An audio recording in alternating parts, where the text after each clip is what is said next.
So now we're going to do another Bright. This one is about a Lafayette boy who makes money bringing people's trash bins, recycling bins from the street each week. So it will have an alternative lead, and it will have a nut graph.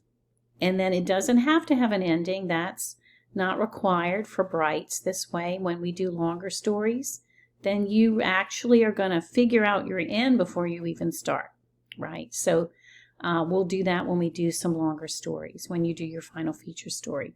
Now, the first thing you want to do is fix your AP and grammar, any spelling and punctuation errors that you see in here.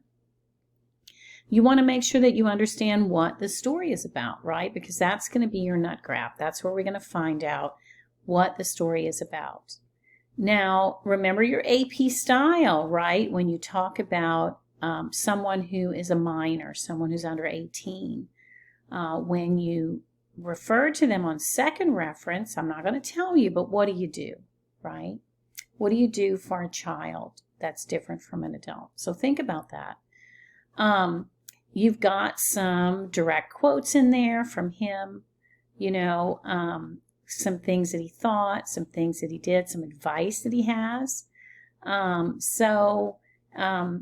You can use those good direct quotes. That helps us to get to know him a little bit better.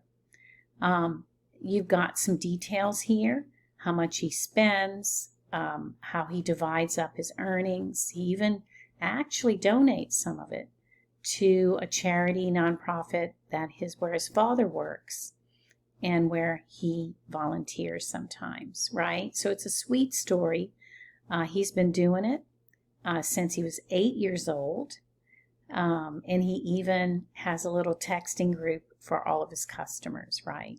So I wish he worked in my neighborhood. I think I can understand how that would be a good job, because at the end of the day, nobody wants to drag all that stuff back to the house, right? So this is a sweet story about this boy, Joel Broussard, right? So think about what we've learned so far about how to write ages and all of that kind of stuff, how to punctuate. Make sure for your direct quotes, right, that you attribute them. And remember, when you have a quote of more than one sentence, you attribute after the first sentence. Put your direct quotes in their own paragraphs. That helps us to set those good direct quotes off, and also keeps us from having paragraphs that are too long. So remember, our rule here is that your paragraph length is about 4 typed lines max, right? Now, you don't have to follow the order that you get this information in. I mean, that's not a hint or anything.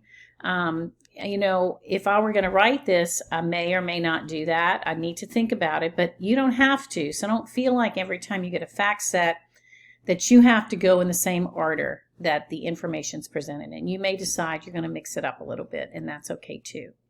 So again, you're going to do a Bright here. I'm looking forward to reading it. Let me know if you have any questions.